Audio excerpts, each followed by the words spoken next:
ओम श्री परमात्मने नमः। श्री पंचदशी 11वां ब्रह्मानंदे योगानंद प्रकरण ब्रह्म ज्ञान अनर्थ निवृत्ति एवं परमानंद प्राप्ति का हेतु है। अब ब्रह्मानंद का कथन करता हूँ। उस प्रतिपाद्य एवं प्रतिपादक रूप ब्रह्मानंद का ज्ञान हो जाने पर इस लोक तथा परलोक के सब अनर्थों का त्याग करके सुखरूप ब्रह्म ही हो जाता है। निरुपाधिक पर ब्रह्म का साक्षात्कार करने में असमर्थ मंद बुद्धि अधिकारियों के लिए सोपाधिक ब्रह्म का निरूपण किया जाता है। यह शास्त्र का वचन है। वैसे भी वृक्ष की जड़ को छूने से ही उसकी शाखा पत्ते आदि का स्पर्श माना जाता है। ऐसे ही विष्णु आदि के अधिष्ठान निर्विशेष निरुपाधिक ब्रह्म के कथन से विष्णु आदि सब देवताओं का कथन रूप मंगलाचरण किया गया है। अतएव यहाँ ब्रह्मानंद शब्द का उच्चारण ही ब्रह्म का स्मरण रूप मंगलाचरण है।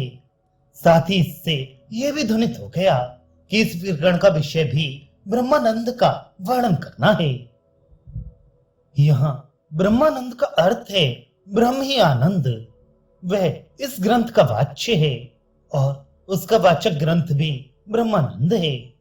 उस वाच्य प्रतिपाद्य ब्रह्मानंद और उसके प्रतिपादक ब्रह्मानंद ग्रंथ के जान लेने पर देह पुत्र कलत्र आदि में अहम अभिमान से होने वाले आध्यात्मिक आदि ऐहिक और पारलौकिक दुखों को सर्वथा छोड़कर सुखरूप ब्रह्म ही हो जाता है, अर्थात ब्रह्म ज्ञान होता है। ब्रह्म ज्ञान अनिष्ट की निवृत्ति एवं इष्ट की प्राप्ति का हेतु है। इसमें अनेक प्रमाणों में से 3 प्रमाणों का भावार्थ हम कहते हैं। तैत्तरीय उपनिषद में कहा है कि ब्रह्मवेत्ता पर अर्थात उत्कृष्ट आनंद रूप ब्रह्म को पा लेता है, तथा छांदोग्य उपनिषद में कहा है कि आत्मवेत्ता देश काल वस्तु के परिच्छेद से रहित आत्मा को जानने वाला शोक अर्थात अज्ञान मूलक संसार समुद्र को तर जाता है। पुनः तैत्तरीय में कहा है कि वह आत्मा रस है, इस संसार का सार रूप आनंद है। रस रूप ब्रह्म को पाकर ही मैं ब्रह्म हूँ यह ज्ञान हो जाने पर ही आनंदी अपरिच्छिन्न निरतिशय सुख वाला होता है। मनुष्य ब्रह्मात्म एकत्व को जाने बिना और किसी भी प्रकार से आनंदी नहीं हो सकता। जिस समय ये मुमुक्षु अपने आप में प्रतिष्ठा अर्थात ब्रह्म रूप स्थिति को पा लेता है, उस समय यह भय रहित हो जाता है, अर्थात मोक्ष रूप अद्वितीय ब्रह्म को पा लेता है। और कहा है कि जब उस प्रत्येक भिन्न ब्रह्म में थोड़ा सा भी भेद को करता यह देखने लगता है, तब तुरंत ही उस भेददर्शी को भय अर्थात संसार प्रयुक्त दुख होने लगता है। भेददर्शी को भय होता है, इस बात को प्रमाण से पुष्ट करते हैं।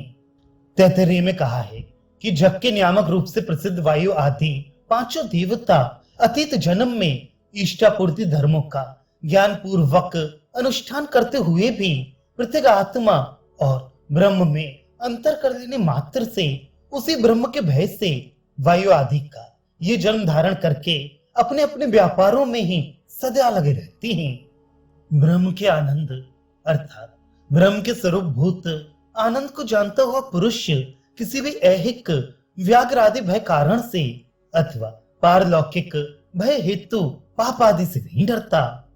कर्म रूपी हृदय दाहक अग्नि की चिंता केवल ज्ञानी को नहीं तपाती, अर्थात शेष प्राणी तो मैंने पुण्य नहीं किया, पाप क्यों कर लिया आदि चिंताओं से झुलसते ही रहती हैं। ज्ञानी को पुण्य पाप क्यों नहीं सताते, इसका कारण बताने वाले प्रमाणों का अभिप्राय कहते हैं।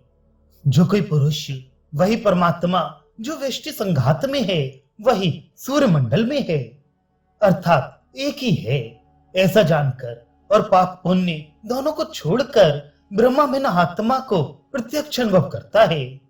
जब पाप पुण्य छोड़ ही दिए तो उनकी चिंता भी नहीं रहती और उनके कारण होने वाला दुख भी नहीं होता, तथा ऐसा पुरुष उन दोनों प्रकार के देह इंद्रिय आदि की प्रवृत्ति से उत्पन्न होने वाले कर्मों को इदम सर्वम यदम आत्मा वाक्य के अनुसार स्वात्म रूप से ही दिखता है।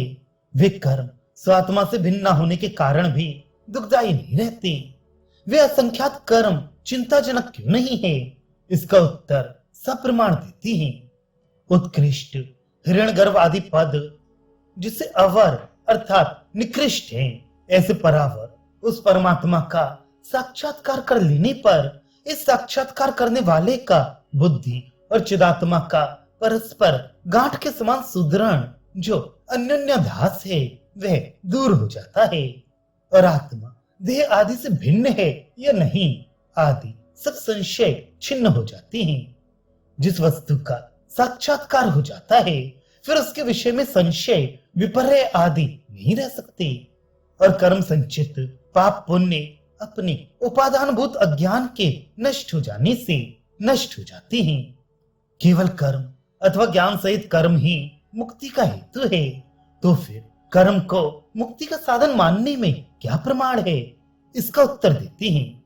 श्वेताश्तर उपनिषद का कथन है कि उस परमात्मा को जानने वाला ही मृत्यु अर्थात संसार को पार करता है। अन्य कोई मिला जुला ज्ञान एवं कर्म रूप अथवा केवल कर्म रूप कोई मार्ग मुक्ति का नहीं है। इस प्रकार अन्वय व्यतिरेक से एक दुखों की निवृत्ति का दिग्दर्शन कराकर अलौकिक अनिष्ट भावी जन्म के अनुसार होता है और वह भावी जन्म होता ही नहीं। श्वेताश्तर में कहा है, उस स्वप्रकाश देव को प्रत्यक्ष करने वाले पुरुष के काम क्रोध आदि सब जाल कट जाते हैं। जब राग आदि क्लेश तो नष्ट हो गए और भावी जन्म के हेतु कर्मों का अभी आरंभ नहीं हुआ, इसलिए भावी जन्म होता ही नहीं। ऋषि तत्व ज्ञान का शोक तरण आदि फल होता है, ये सुना ही है, अनुभव में तो नहीं आता। ज्ञानी भी तो इष्ट अनिष्ट की प्राप्ति और परिहार के लिए प्रयत्न करते देखे जाते हैं। इस प्रश्न के उत्तर में कटश्रुति का अभिप्राय उद्धृत कर अपने सिद्धांत को प्रमाणित करते हैं। ब्रह्मचर्य आदि साधन संपन्न धीर पुरुष चिदानंद आदि लक्षण वाले ब्रह्म को समझकर इसी जन्म में हर शोक दोनों को छोड़ देते हैं। याज्ञवल्क्य ब्राह्मण के नैनम कृताकृति तप्तः वाक्य का अभिप्राय भी बताते हैं कि पुण्य पाप किए हों या ना किए हों, वे इनमें चित्त के विकार को उत्पन्न नहीं करते। जैसा कि पहले बताए हैं कि नहीं किया हुआ पुण्य और किया हुआ पाप तत्ववेत्ता को नहीं सताते। अब ये बताया कि किए हों या ना किए हों, वे पाप पुण्य अज्ञान की भांति दुखदायी नहीं होते। अभिप्राय यह है कि ताप का अर्थ है चित्त विकार। किया हुआ पुण्य कर्म अज्ञानी के चित्त में सद्धर्म रूप और ना किया हुआ पाप हर्ष रूप विकार को उत्पन्न करता है। तत्वज्ञानी के लिए तो निर्विकार ब्रह्म रूपता के ज्ञान के कारण पाप पुण्य किसी भी प्रकार विकार के हेतु नहीं होते।